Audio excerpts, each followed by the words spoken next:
This is a recording of the last round of labs. In particular, we are going to review the textures and common nomenclature of metamorphic rocks in this lab. We will start by giving a definition of metamorphism. So metamorphism, if you remember from recent lectures, it's a process that a rock undergoes in which you get essentially a transformation of the mineralogy, either partial or total, and it can affect the texture of the rock and its composition partly, and also influence the mineralogical assemblage as well. So a lot of transformation can occur during metamorphism. The main causes of metamorphism are pressure and temperature changes. So if I change the pressure, usually a mineral will become unstable, and the same is true for temperature variations. There are ranges in temperature where a mineral can be considered stable, and if you change those, you may get the mineral in a condition of instability. So we saw that when we were discussing polymorphism at the beginning of the course. So we saw, for example, that at very high pressure temperature condition from carbon we can crystallize diamond. Instead, if the temperature is very low and pressure is very low, we form graphite. There are also other factors that can metamorphose or transform a rock. One key factor is called hydrothermal alteration. So if you have fluids circulating in the hydrothermal stage, they can alter the composition of a rock, and so you can have a process called metasomatism. Often this is associated with contact metamorphism. So there are also then a variety of metamorphic settings that arise from the different pressure temperature condition and also the availability of fluids. We are going to review some of these environments. So starting from the left, we see the shock metamorphism. It is of course related to the impact of an asteroid. You have a picture here of an asteroid that is falling on Earth. The example of Sudbury is a good one. So we had a major Proterozoic impact that affected this part of northern Canada, and the result is commonly called shock metamorphism. So when you get an impact, you are essentially increasing very rapidly the pressure to ultra high pressure conditions, as well as increasing temperature. And this is often related with the magmatism that result, and a lot of processes of melting can take place in basement rocks that are encountered by this asteroid impact.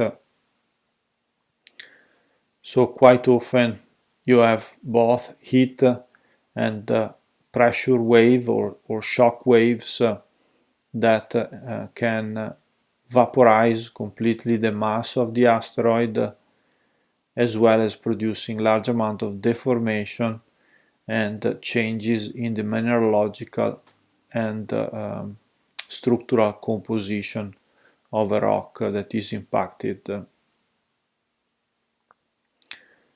Other types of metamorphism are related to the tectonic settings that we considered previously. So the subduction domain, for example, is characterized by usually high pressure metamorphism, and this is commonly called regional high pressure metamorphism because it's very extensive. So it interests a very large region of the crust. Of course, this will be related to hydrothermalism, so the release of fluids of subducting crust, as well as deformation of mountain ranges associated with the pressure that is exerted by the subducting slab on essentially the margin of the adjacent continent, if we are talking about continental related subduction. So oceanic continental subduction is the example you see on the right. If we have a continent-continent collision, we often refer to that as simply regional metamorphism. The mechanisms are very similar to the high pressure metamorphism. However, you don't get so high pressures as in deeper levels where you get the slab really into the mantle, which is usually relatively cold. So you have low temperature, high pressure metamorphism, which is quite unique of ocean continent subduction. Continent-continent subduction usually occurs dominantly. Metamorphism will occur dominantly in the crust that is over the subduction domain, and it will be characterized by high level of thrusting and deformation related to the collision and mountain building processes that take place. So we can have from moderate to relatively high pressure and high temperature metamorphism. So the difference here is that you have quite often a lot of extensive magmatism that will influence the geothermal gradient in the crust. So you get anomalous geothermal gradients in the crust, which increase the temperature. It will occur also in a subduction domain that is represented by oceanic crust, but yes, you don't get the slab so deep in the regional case. So you don't get high pressure metamorphism to the same extent you find in subduction related domains that have a slab that is going really deep into the mantle.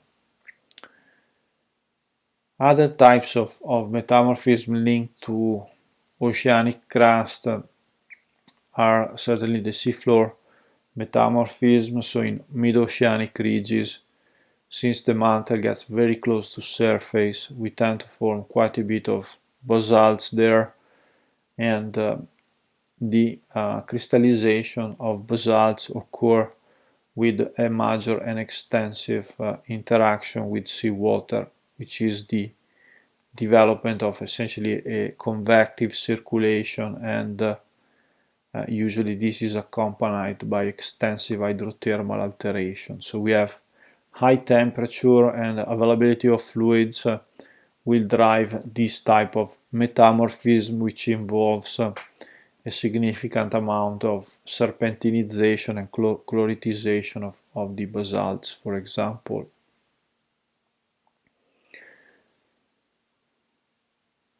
If we move into the sedimentary environment within a continent, we have actually introduced a little bit sedimentary rocks. So you know the concept of a sedimentary basin.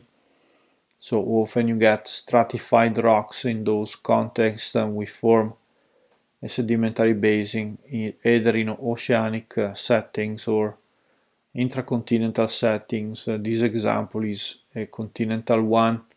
We have preserved a sedimentary basin, and usually the strata that are deeper in a sedimentary basin, sometimes they get a thickness that exceeds the 20 kilometers. So they are in lithostatic conditions that promotes compaction and lithification of sediments, and often at certain levels in the crust this will lead also to metamorphism that is related to the burial process, basically. Other types of metamorphism that we find when we have intrusive rocks. So when we have an intrusion, we often call it contact metamorphism. Usually this is high temperature, low pressure, and it affects the country rocks that surround the intrusive. So this type of metamorphism, it's very localized. It's usually forming an aureole just around the major intrusion. So if you think of a Pluton which departs off a batholith, well, around that quite often you find a significant amount of contact metamorphism. Other types of metamorphism, I think we addressed most of them. Again, if we think at shock metamorphism or boreal metamorphism, they will be in continental settings many times, as well as the regional metamorphism, because it involves usually a significant amount of crust. For the seafloor metamorphism and the regional high pressure metamorphism, often you have more of an involvement of oceanic crust. Depending on the intensity and pressure of or pressure change that will involve metamorphism, we have different levels of or different degree of metamorphism that occur. So certain rocks will be sort of weakly metamorphosed, instead other will be more deeply metamorphosed, and the metamorphic grade, this is how it's termed, will be much higher for those examples. So if we see here some clarification of this context, you can see that the increasing intensity of metamorphism usually goes from low grade into intermediate grade into high grade metamorphic rocks. So these are the first three distinctions that we need to make when we assess a particular specimen. What does translate into with respect to the texture of the rock and the appearance of the rock?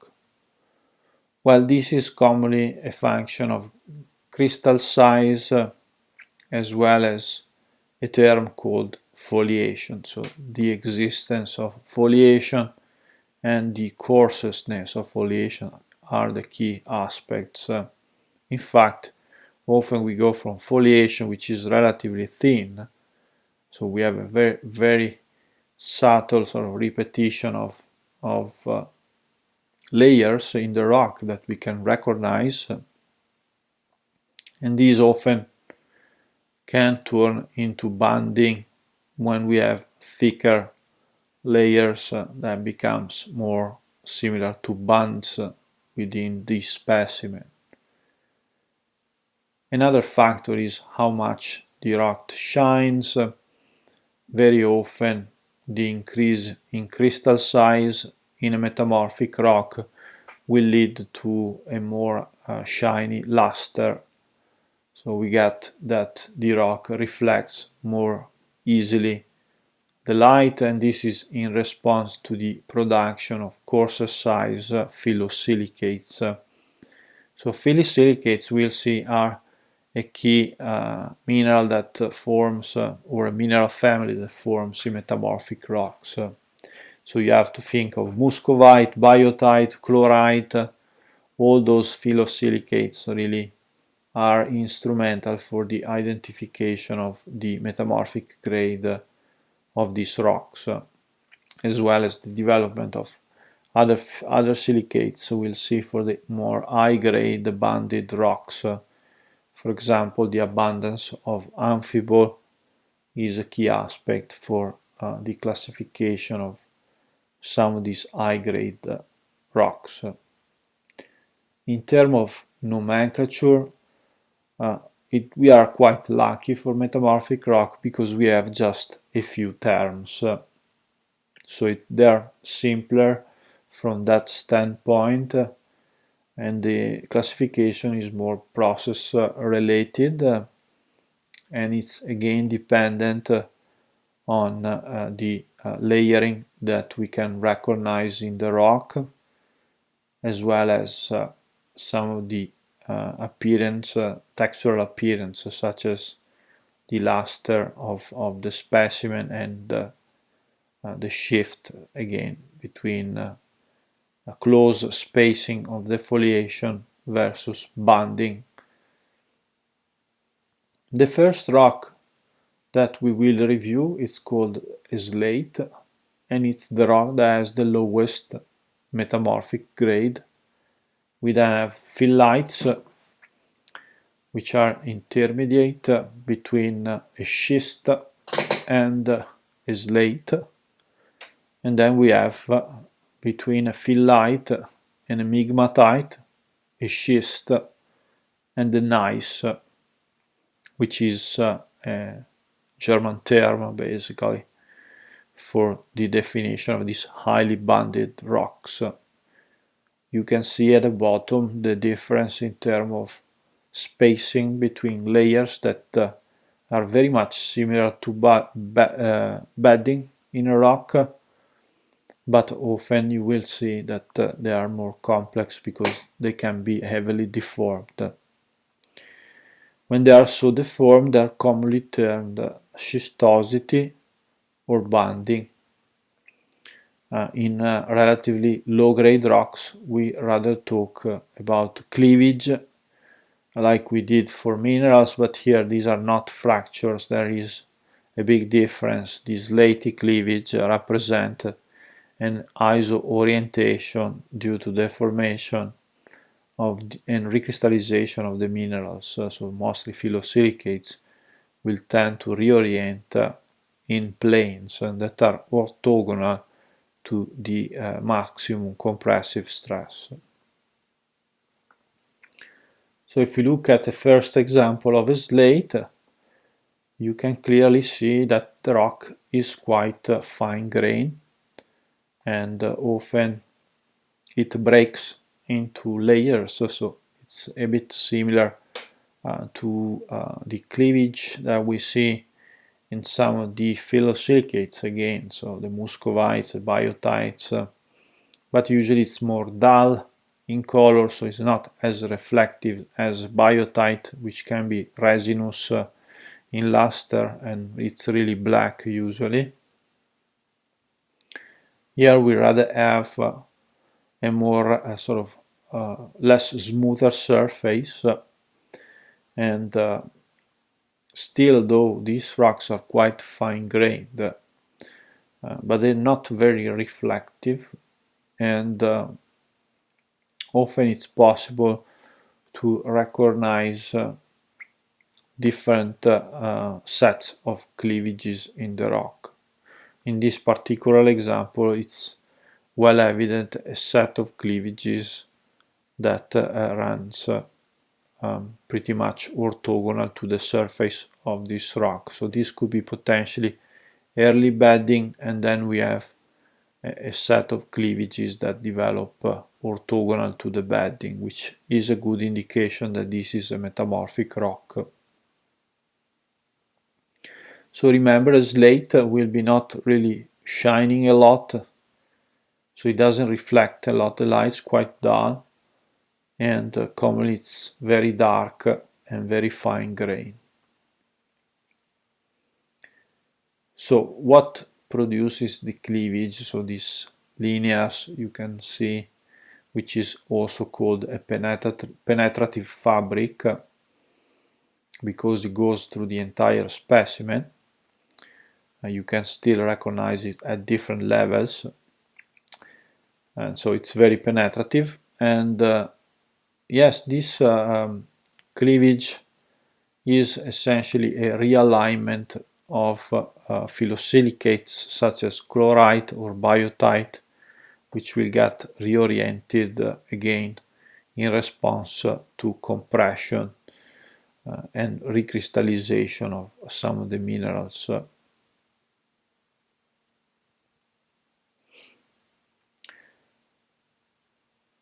Other aspects, I guess we can move to another example here of a slate, which is expressing a little bit better the fact that this is a low-grade metamorphic rock. So you can see here evidence of pre-existing bedding. We can see a coloring that varies, so this is more cream colored to brownish, and then we have darker levels in this rock, and we see a distinct feature, which is a different thickness of these layers, which is again another good indication that we have sedimentary bedding still preserved in this rock. So sometimes a metamorphic rock is somewhat difficult to tell apart from a sedimentary rock if you don't recognize the real cleavage that exists in the rock. And in this particular case, we do see major evidence of cleavage that is forming at a high angle with respect to the beds here. So that's a good indication that you have a metamorphosed rock, which means that we had some compression that was roughly orthogonal to the bedding and caused the formation of this foliation within the rock. So again, this is a penetrative fabric because it goes through the entire specimen. You will find it also on the other sort of sections through this particular specimen. So what happens if we increase pressure and temperature? We usually get a higher grade rock, and the second rock that we review is called the phyllite. So this is also a low grade metamorphic rock, but it does have slightly higher grade if compared to slate. In this case, these yellow stars highlight some of the cleavage I was mentioning, and so you can recognize at least one set of cleavages. So this will be parallel iso orientation of minerals, and sometimes you get some fracturing also along these preferential planes of anisotropy. In this other rock you see another example of the cleavage. It will look sometimes as sets of parallel lines that go through the entire specimen. So usually metamorphic grade will bring an important feature. So when you have higher metamorphic grades, the rock will shine much more. And in fact, you can see here this part of the specimen is more reflecting than this domain. And this one is also more dull. So some reflections will be more intense in a phyllite if compared with a slate. And this is again related to a coarser crystallization, and often the crystallization of higher grade minerals will also contribute. So if, for example, you start to crystallize quite a bit of muscovite and more chlorite, coarser chlorite can give a very greenish and shiny aspect to a phyllite.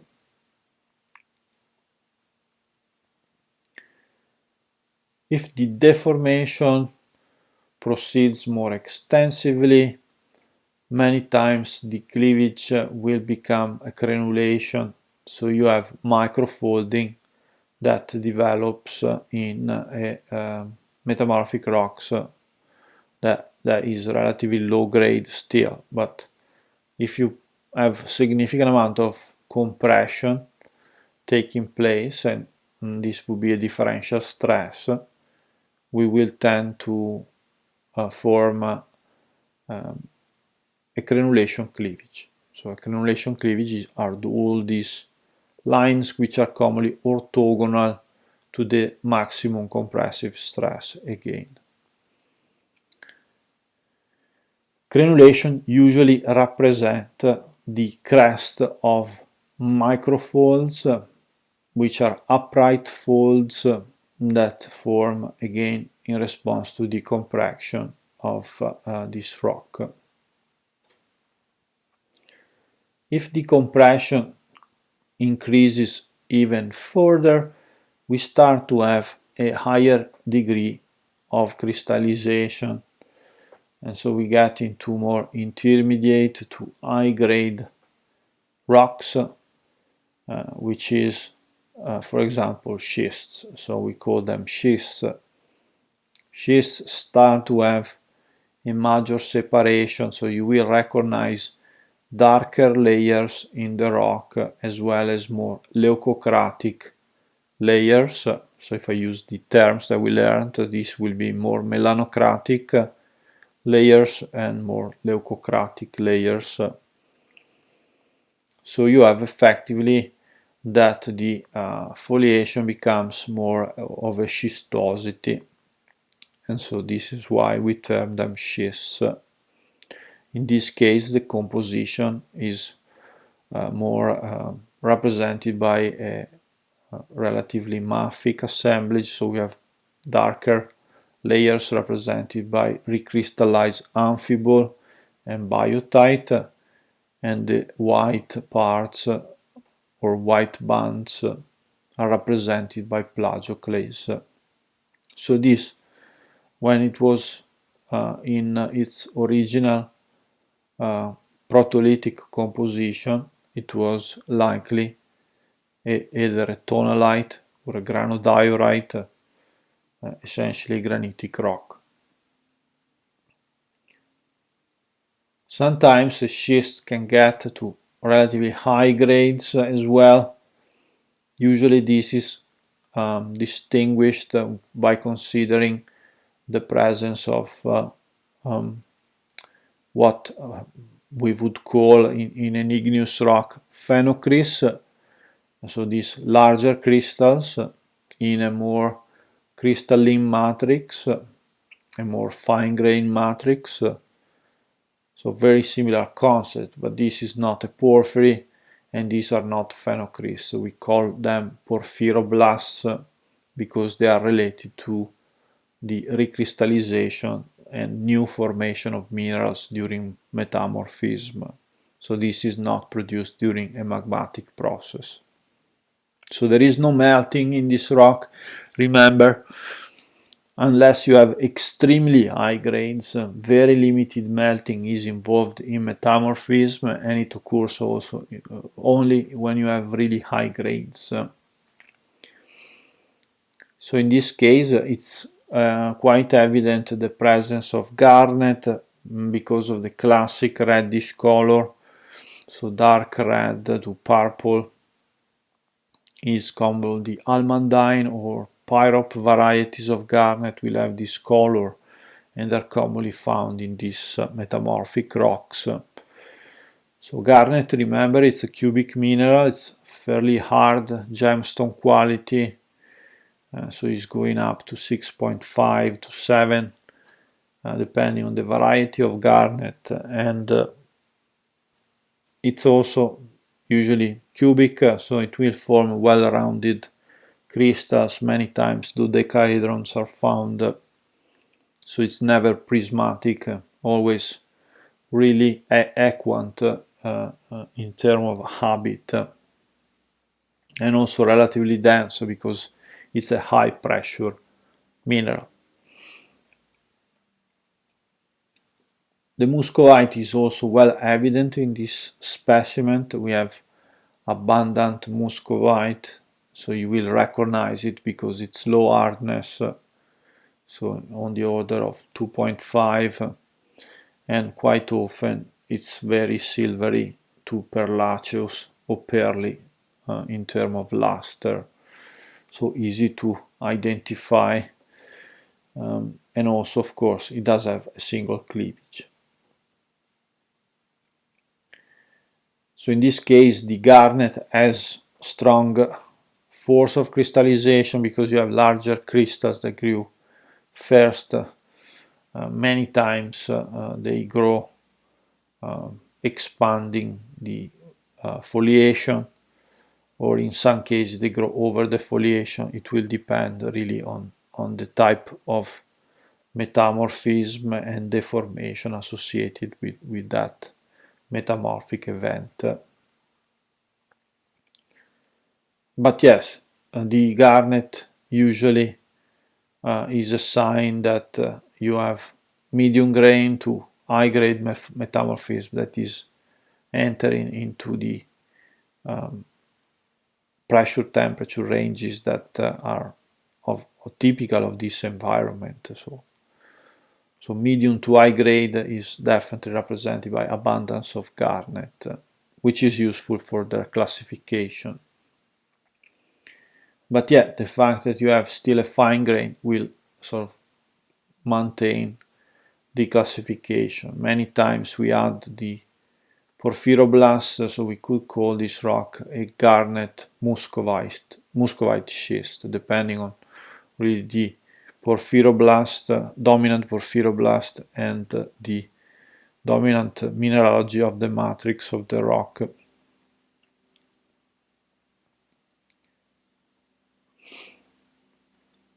If we go even further in terms of grade, the banding will become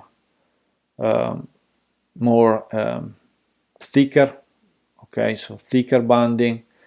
Usually we have a rule of thumb for the classification of the rocks. We start to talk about a gneiss.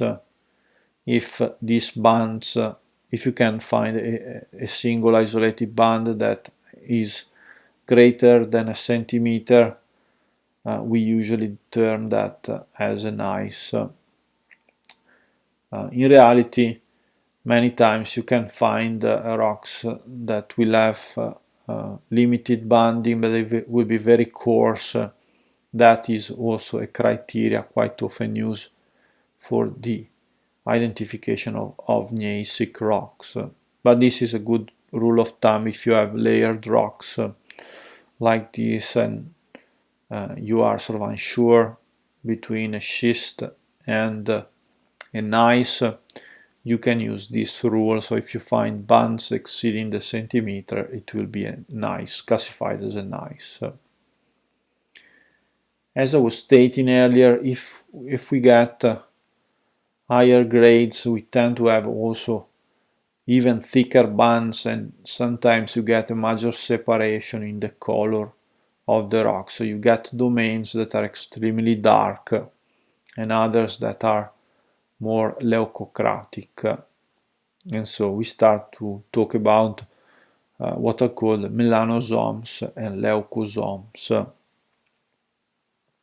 In some cases, the compression is so high that will break down the layers and form classic eyes in the rocks, of feldspar eyes, which usually help with the nomenclature, and we have a special term for that. So some metamorphic rocks will have a special prefix, and so if this is classified as a gneiss, it's certainly a high grade metamorphic rock, but you can also call it an Augen gneiss because of these eyes of feldspar that are easily identified. You can guess also the precursor rock, the protolite in this case. This rock was likely a granite, and so we have a lot of amphibole, a lot of autoclaves in this rock. You can see the pinkish to reddish colors, and so often, even if the grade is relatively high, we can still identify the protolith composition.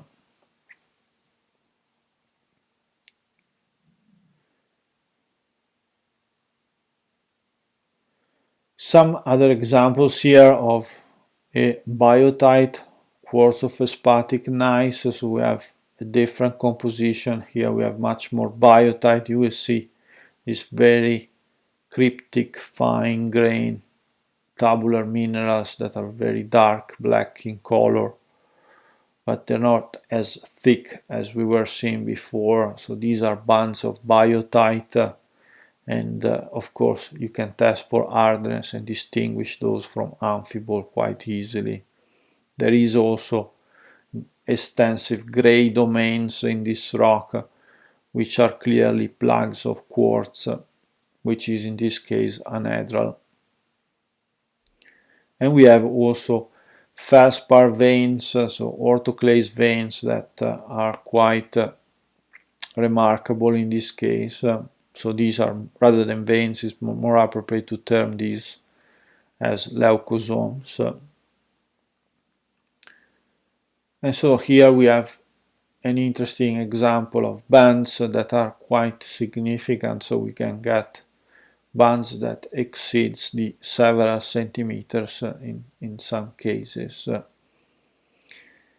and a composition that is slightly different to what we saw before, so less amphibole and more quartz and biotite for this specific gneiss.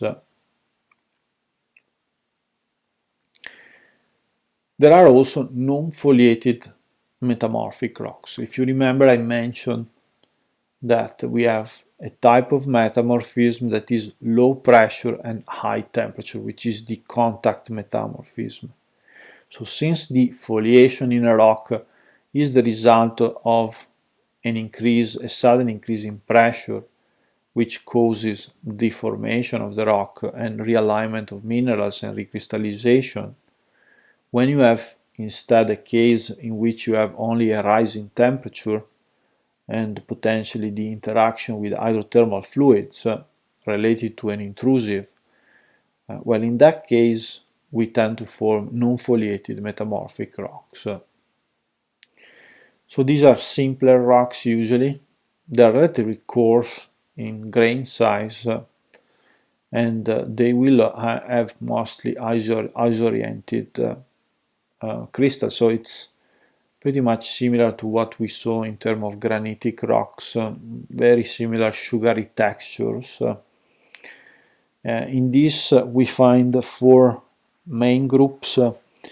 We have granophytes, hornfels, marbles and quartzites, and this is very much linked to their composition and also the type of protolithes. So for example, granophytes usually have a texture that will be completely devoid of preferred orientation, and this is also commonly a rock that is termed a granulite.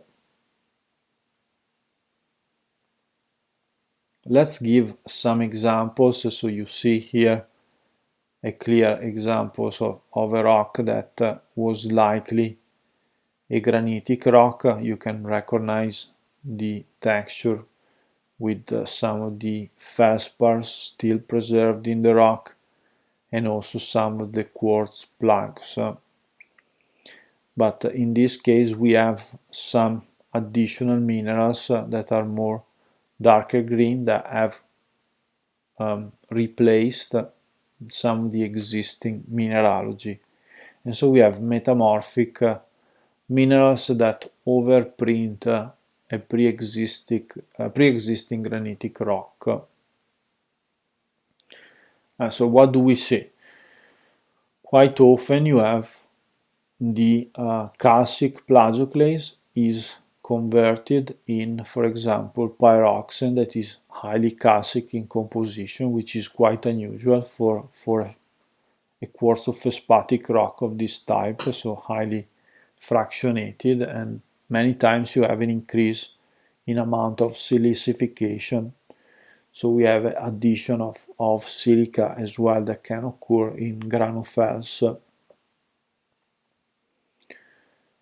Granophytes is not a term that it's important to say, it's not a term related to the composition of a rock. It's just stating that the rock is isotropic. So you can have also basalts. So you have an example down here they get recrystallized, and you turn the rock into a calc silicate sometimes, or you can take a sandstone and turn it into a calc silicate as well. So if you have relatively coarse sediment containing abundant carbonate and also clays, and you increase the temperature and often supply hydrothermal fluids, those will bring in silica and will tend to recrystallize completely that sedimentary or volcanic rock. The result can be a calc silicate.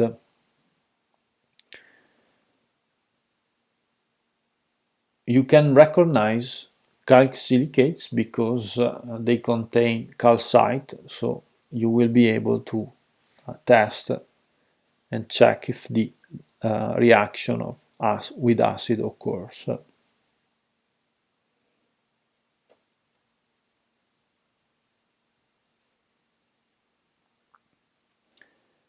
Sometimes calc silicate will be also termed impure marbles because they contain again silicates. So you can get things like wollastonite, often in relationship to the contact metamorphism, which are pyroxenoids, so particular types. You could think at them as unique types of pyroxenes, which are quite unusual for the extensive amount of calcium they contain. If we increase the amount of silica quite a bit and you have very fine grained rocks like siltstones or shales, we can get the hornfels. So hornfels are typically very fine grained, so that's a key distinguishing factor.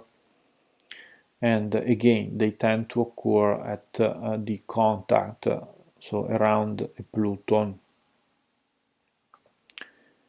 Because they are very fine grained and they have quite a bit of silica, their fracturing is conchoidal. So you can see here some examples of the curved surfaces that results from the fracturing. So they are quite splintery, and they will form sharp edges sometimes. If we move into a marble, here we increase the amount of calcite significantly and dolomite. So we have both the single and double carbonate present in these rocks. They are usually distinguished because of the coarser size, so they're very coarse rocks. So you can recognize the edge of some of the fragments and crystals of calcite. So remember that you have both fragments and crystals because of the deformation that takes place. So many times they get heavily folded, and so you can break down some of the crystals. But yeah, dominantly is a highly crystalline rock, so holocrystalline would be fine as a term, and yes, it will be heavily reactive to acid because it does have a very low content in clays, so clays and quartz will be very limited in this rock, and this is why it's called a marble and not a calc silicate. So heavily fizzing rocks, very coarse, will be likely marbles. A quartzite is also can be very fine grained or can be relatively coarser, gritty, depending on the protolith. You can take a sandstone, and if it's a highly mature sandstone, if you metamorphose the sandstone, you recrystallize the quartz, you will obtain a quartzite. So quartzites usually are pretty much dominated by silicates, so they will not fizz to the acid, and they are very hard rocks as well, so you will be unable to scratch them easily. So these are rocks totally dominated by quartz because of the nature of the protolith, so they come from terrigenous assemblages that have been they matured through extensive transport and rounding and so on, and selection, for example, for wave action, as we saw when we were talking about the classification of sandstones based on their environment of formation.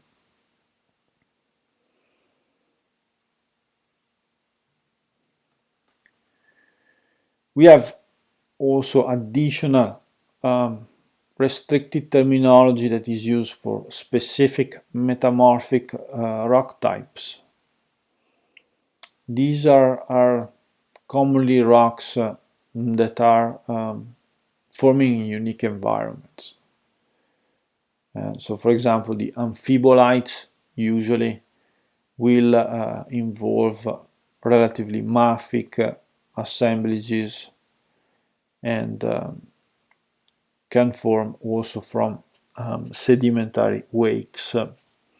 So these are the two key protoliths that will result in the amphibolites, and amphibolites will be dominated by amphibole, as the name suggests. So you form quite a bit of amphibole in these rocks in response to metamorphism. So they are usually holocrystalline rocks, and they have again a significant amount of amphibole.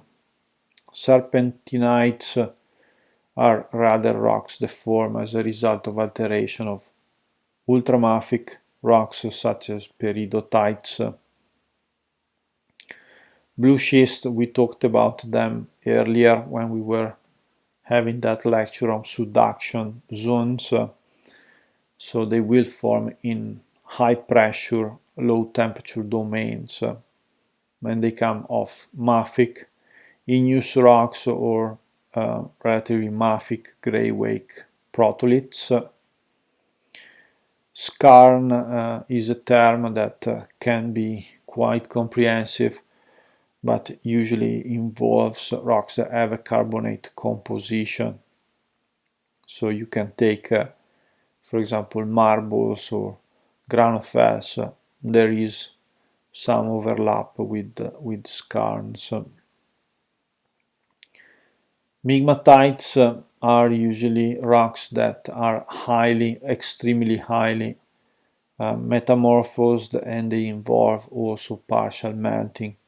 So if you start melting of crustal granites, you usually produce a migmatite, especially if you have quite a bit of deformation. So these rocks will be heavily banded, as we will see.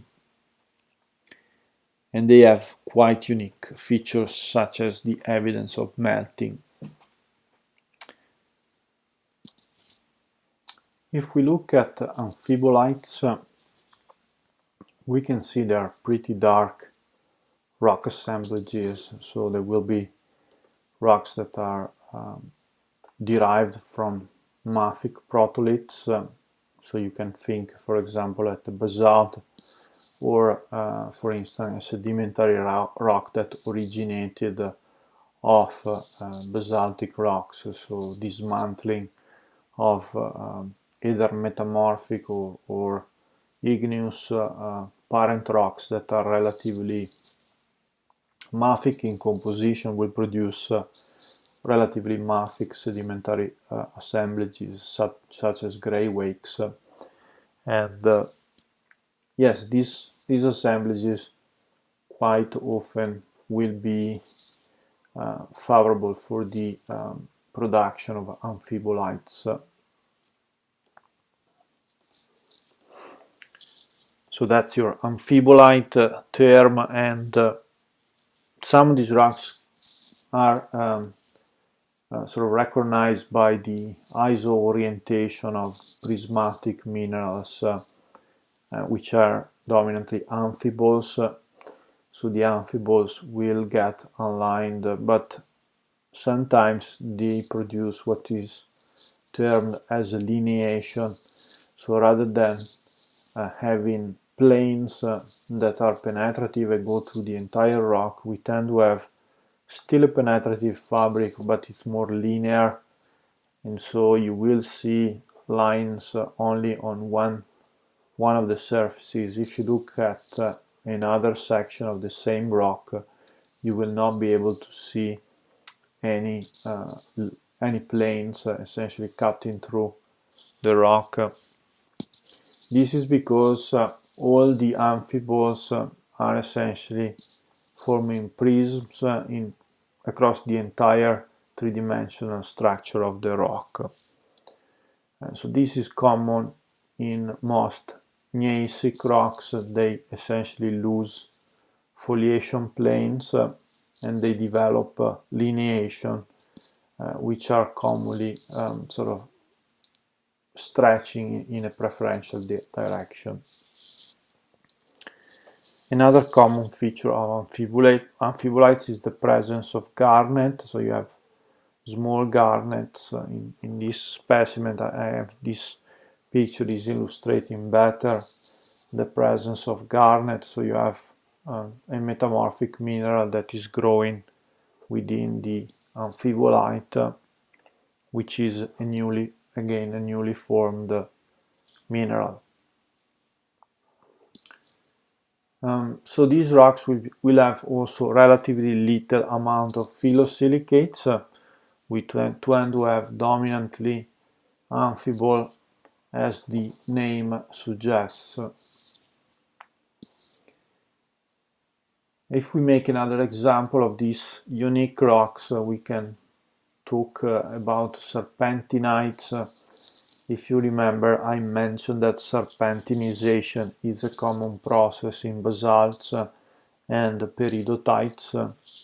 So these rocks are magnesium-rich rocks in many instances, especially the ultramafic rocks and the picritic basalts. They will contain quite a bit of magnesium, so they will alter in magnesium phyllosilicates. So metamorphism that is related to hydrothermal activity on mid-oceanic ridges can lead to the production of these minerals. We saw also that serpentine is abundant in soapstones, in those examples of ophiolitic complexes, and so often the ultramafic rocks will become ornamental stones, for instance. So serpentinites contain serpentine group minerals. One example is this fibrous mineral, which is called chrysotile. So chrysotile is part of the family of serpentine minerals, and it does have this character of being extremely fibrous and soft. It is one of the minerals that is classified also as asbestos, and this is the variety that is actually most dangerous because it can lead to cancer. If you breathe essentially particles of asbestos, it's not very healthy, and in fact this material has been, which was originally sort of used because of the ability to resist to high temperature, so fire. So it's been used heavily in construction because of that.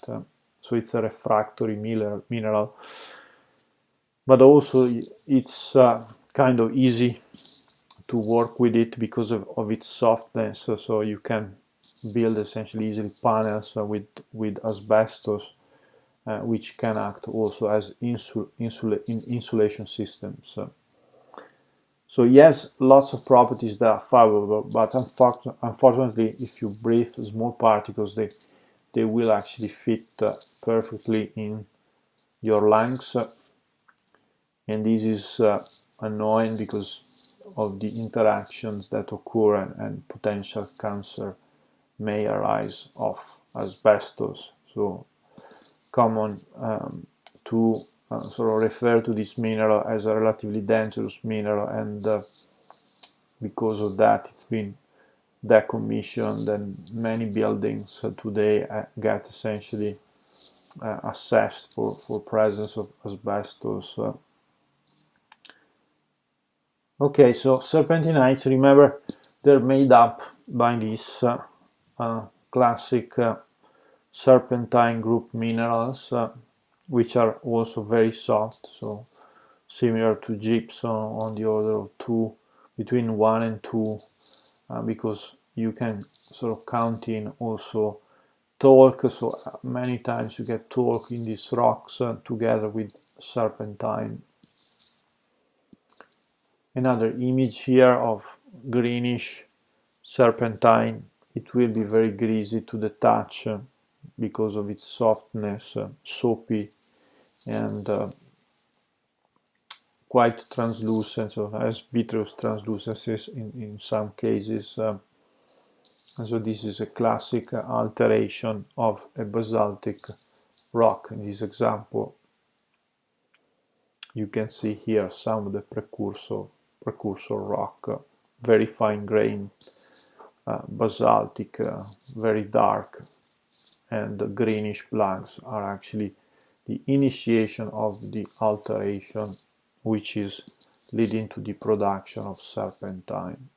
And you can see also some of the cleavages associated with it.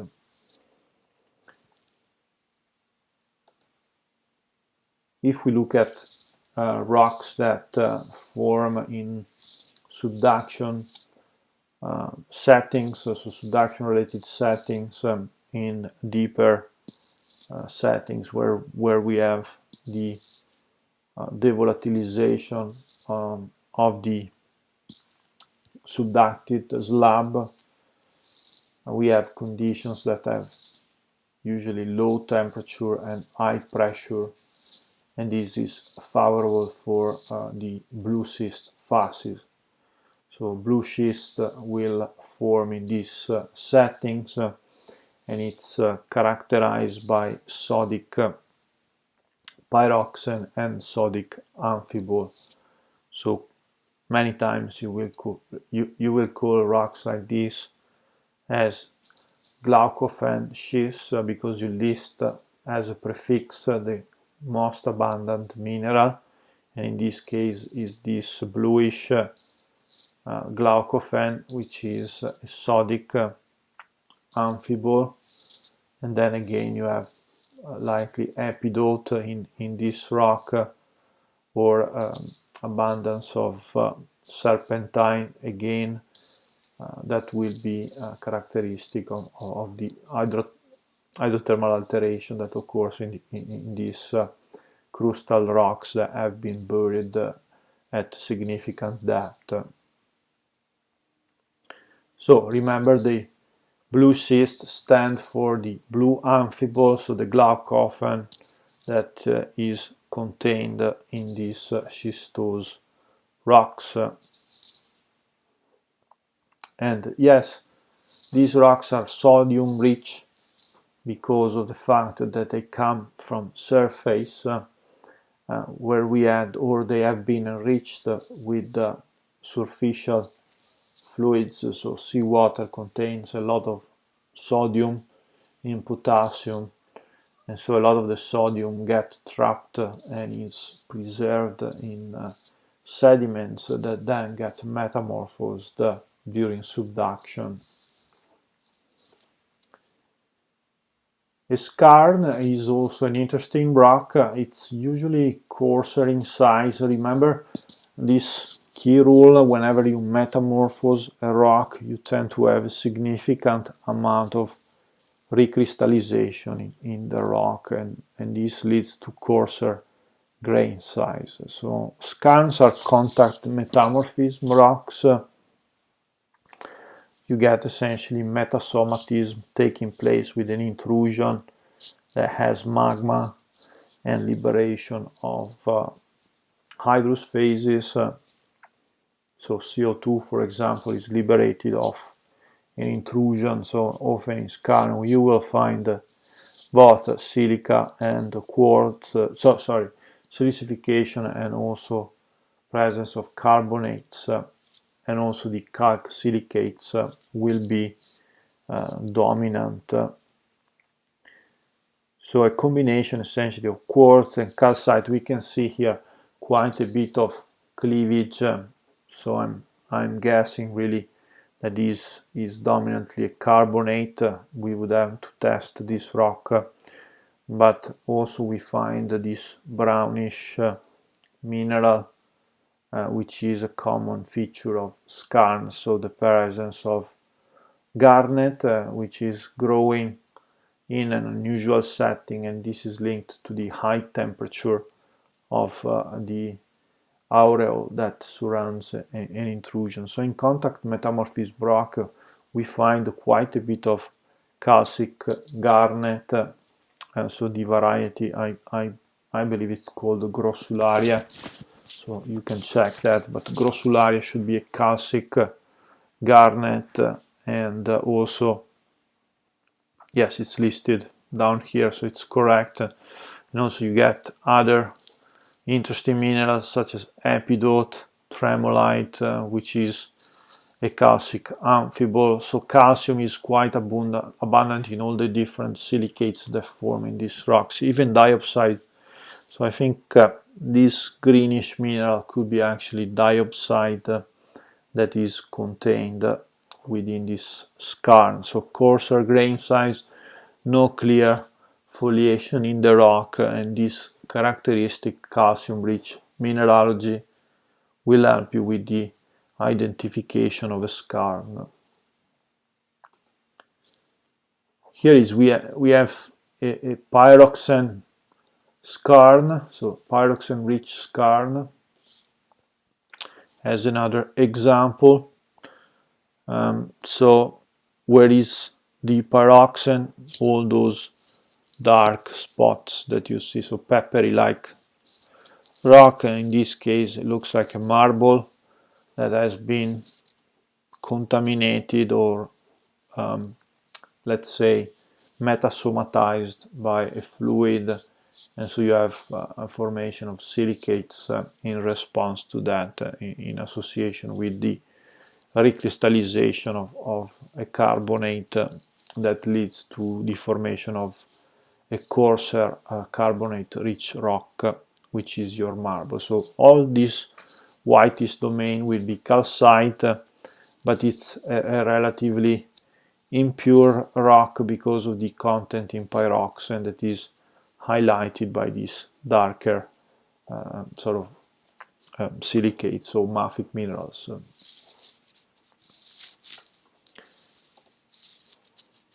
Migmatites. So migmatites are a variety of rocks that are very similar to gneiss in a way. In fact, the two things transition. So these can be effectively banded rocks.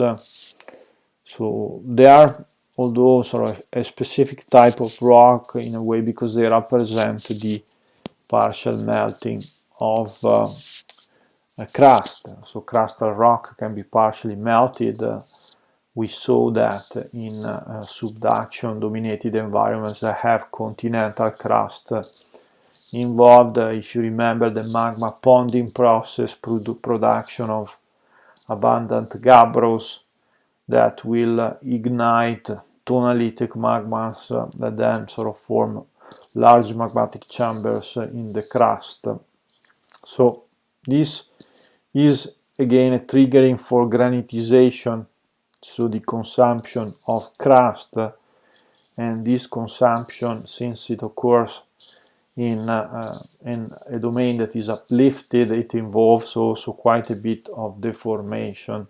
You remember the stratovolcanoes are quite elevated because of the batholithid complexes that form and all the thrusting that occurs in those ranges. So if we combine partial melting with deformation, we obtain a Migmatite, and you see here some of the classical textures of Migmatite. Usually Migmatites have very dark domains, so there is a lot of separation between mafics and felsics, so that takes place.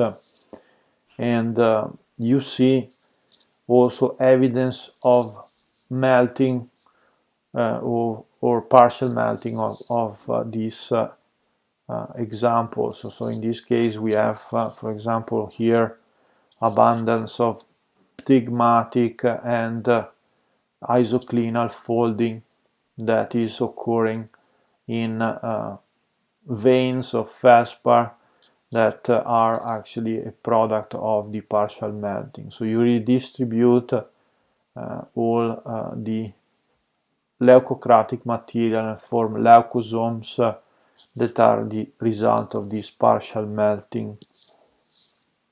The same is true here, an heavily strained Migmatite with some redistribution of feldspar occurring. And so this essentially inside these leucosomes there will be an apletic material quite often, which is dominated by quartz and feldspar. So it's a pretty much a granitic composition. And then you have all these other darker bands that segregate the amphibole. So you have quite a bit of amphibole in these rocks again.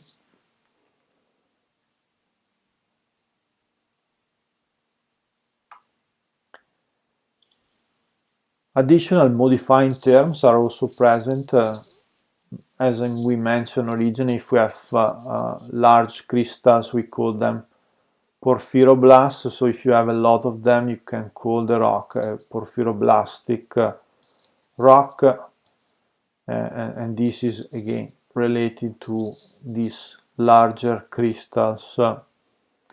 If you have contact metamorphism involving pre-existing metamorphosed rocks, such as phyllites, for example, or some of those skarns, commonly we call them spotted rocks, if you find those sort of contact metamorphism related porphyroblasts. So you get essentially additional garnet. We saw that some of the skarns have abundance of garnet. So if you have intense garnet porphyroblasts forming in a phyllite, you can call it a spotted phyllite, and that is applying also to hornfels.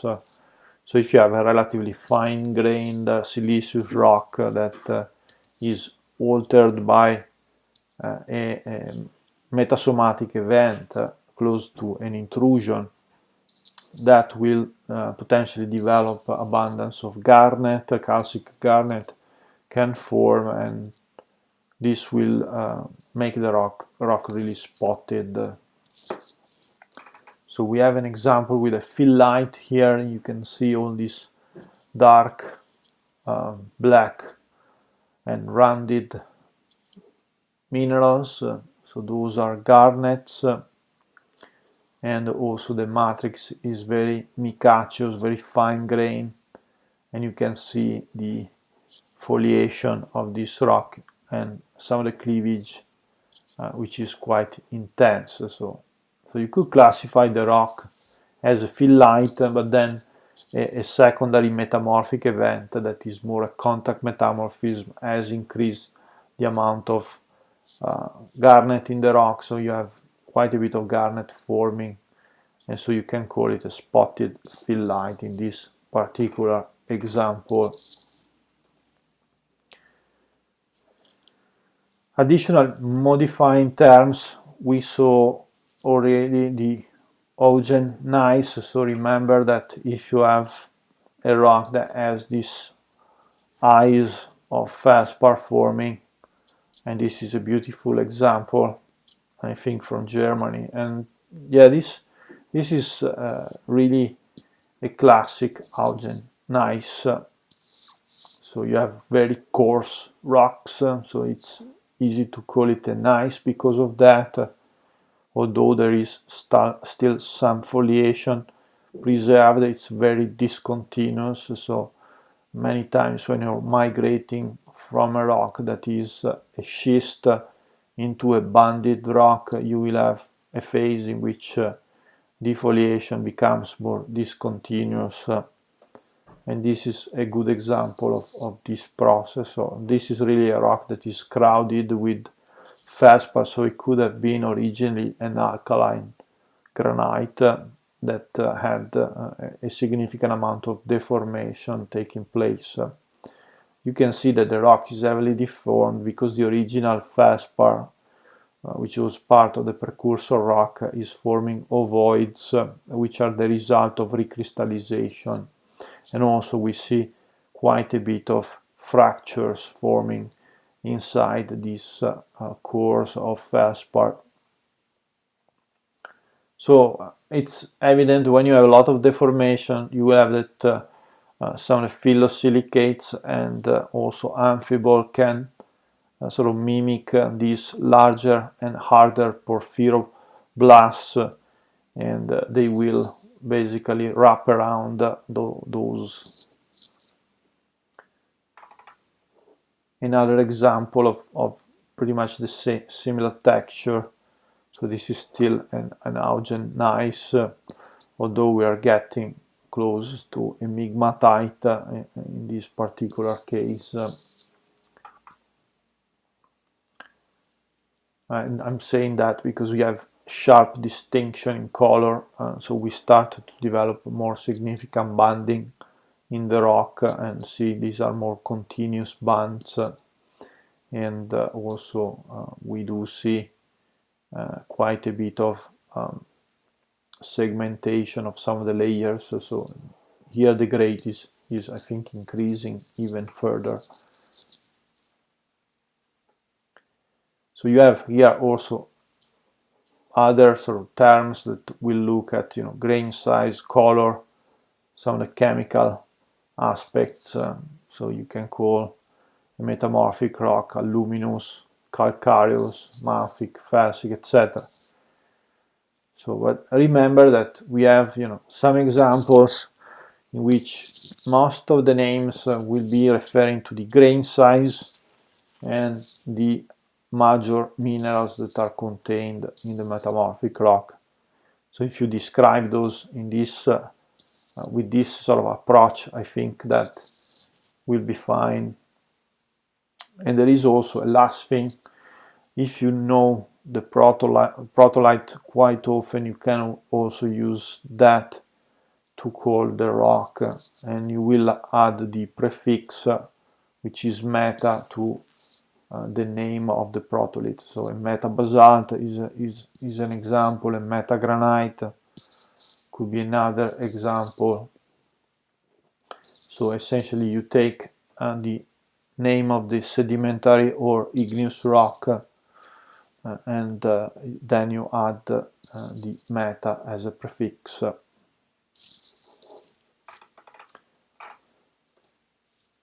One last thing, quite often we have that the protolith can be either magmatic or sedimentary, and so we also use this terminology which is ortho and para. So if we take a gneiss as an example, we could call it an orthogneiss or a paragneiss. So a gneissic rock can have either a magmatic or sedimentary parent, and so you will use the appropriate prefix if you want to describe the protolith or the parent rock that was subsequently metamorphosed to a gneissic phase. So we could have orthogneiss, paragneiss, orthoamphibolites. These are all examples that would be applicable if effectively we know the parent rock. And this concludes all actually the lumps. So we have now reached pretty much all, cover pretty much all the content that we were supposed to cover in terms of igneous, sedimentary and metamorphic rocks. So remember, it's really important to identify key features such as cleavage, foliation, schistosity, and banding in this last group of rocks to clearly tell apart their origin. So a metamorphic rock will be always identified by these features, and this is the easy part. If you have isotropic rocks, usually you refer to the level of recrystallization. So if you take, for example, a carbonate like a limestone, and you want to differentiate between a sedimentary and a metamorphic rock, well, quite often the marbles will be much more coarser in terms of grain size. So you have extensive recrystallization that will affect the texture of the rock and will help you with the identification. A second factor will be the unusual mineralogy. So remember, if we find garnet in a limestone, well, that is likely to be a skarn because of the overprint of contact metamorphism in those particular instances. So there are a few criteria that we can use to identify a rock that is metamorphic if compared to sedimentary or igneous parent rocks. And this concludes this session. We will continue with the other aspects of this course, and this includes a virtual experience, so I recommend you review also those videos that illustrate our collection of rocks, and hopefully will clarify some of these concepts.